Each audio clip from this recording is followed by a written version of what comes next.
Alright, here goes. Response videos. There'll be more than one.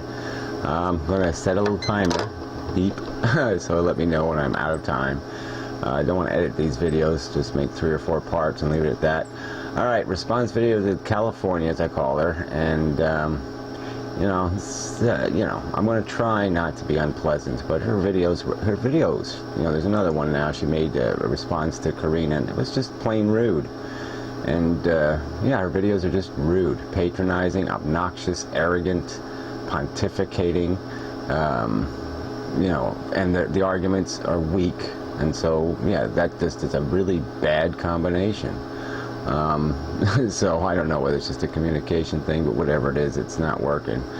It was probably one of the most unpleasant videos I ever watched on YouTube, ever. Just because I just didn't expect that kind of attitude from somebody who's listened to me talk, hundreds of hours worth of it, and this is basic stuff, and did not understand what I have been saying. It's just, I can't find an excuse for it. So anyway, let's go through the horror. In 21 seconds, you start to say that I conceded to the consciousness. I wasn't quite clear on what you were saying. If I was conceding to the consciousness being separate from the body or one. Well, I'm sorry. I guess you're not very direct. So let's just put it that way. You either believe in free will or you don't. Why don't you just say you believe in free will because you think that consciousness goes beyond your syllogy or whatever, beyond material fact, and that it exists as some sort of spirit or soul. So just say that directly, and then I can fucking respond to it directly. I wanted to make it clear that I was saying that the consciousness is in existence, but separate from the body. Right, separate from the brain, this highly evolved, billions of neurons control center. So we are separate, just like, and we can have the expectation that computers are separate from their central processing unit and their massive memory space. The computer can function separate from those things.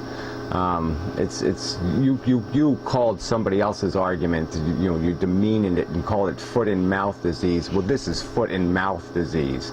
To try to separate consciousness from brains, I can pick your brain a piece, a neuron at a time, and I can destroy you one little piece at a time. I can itemize every little piece of you that I extract through your brain. And 58 seconds into your video, you begin to explain determinism, which I would say was accurate. We can't take credit for what or who we are. And then in 1 minute and 27 seconds, you say California would argue, I think. I'd really like to examine that phrase, I think. It's quite popular by Descartes, I think, therefore I am. And I would really agree with him. I would have no idea why you would use it if it meant nothing to you, because you seem quite practical. I don't know how do you separate determinism from thinking? Thinking is part of the deterministic process. Billions of brain cells make up our subconscious, the workings of our brain. Consciousness is a tiny aspect of the functionality of the brain.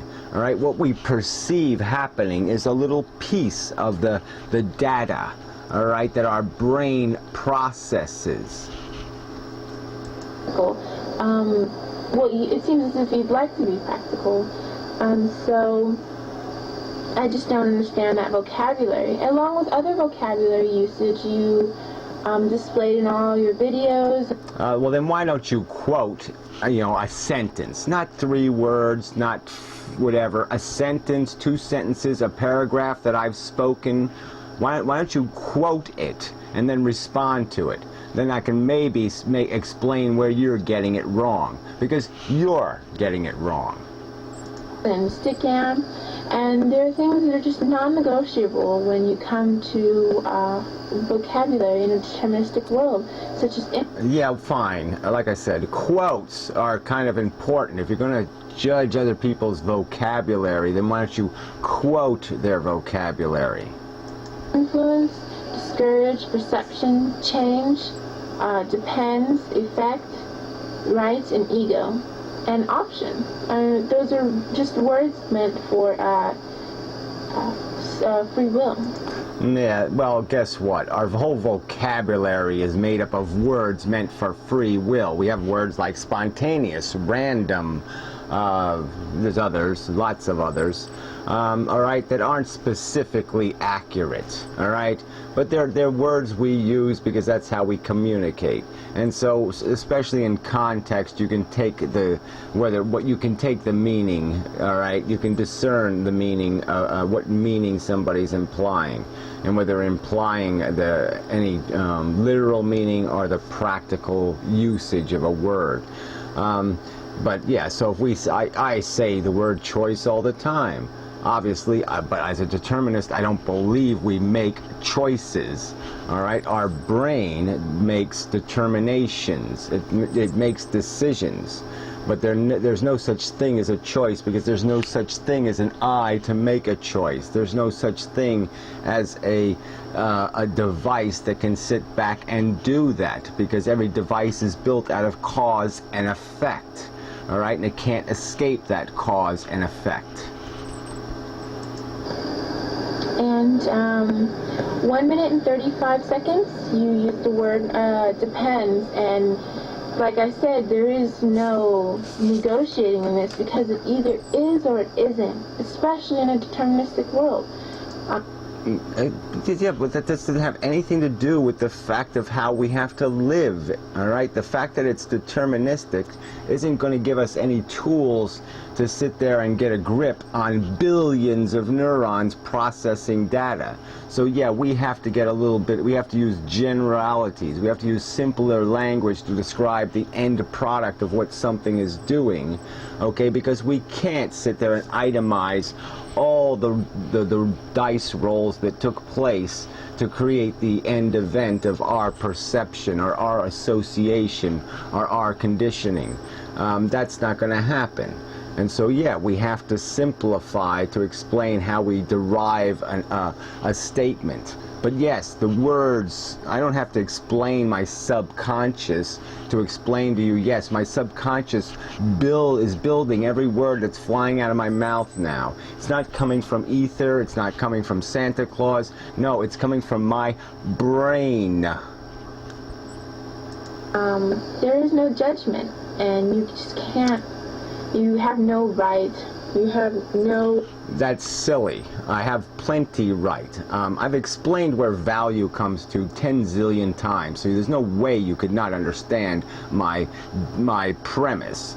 That yes, if you don't agree that suffering matters, then you're right. There's no value in the universe, there's no meaning in the universe. So if you're going to say that it doesn't matter whether conscious beings are in pain or whether they're in pleasure, it wouldn't matter whether I made a universe where every molecule was screaming in agony in a death camp, or every molecule was, you know, party and hearty on New Year's Eve, like it was 1999.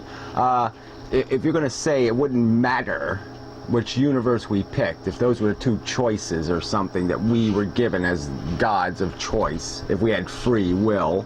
But anyway, regardless, if there was a choice to be made that there'd be no rational distinction between those two things, then yeah, we have nothing to discuss. We can't even have a fucking conversation.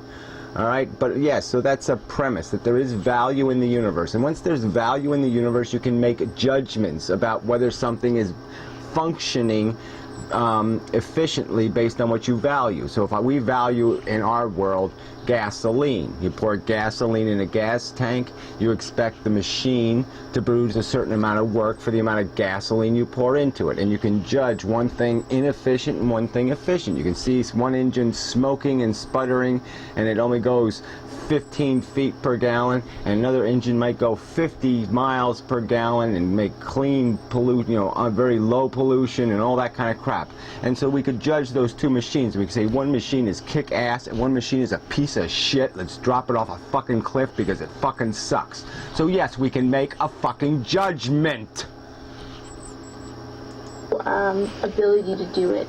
As you always say, they have control of everything your cells do, so it doesn't even matter. Again, it is stupid to say it doesn't matter.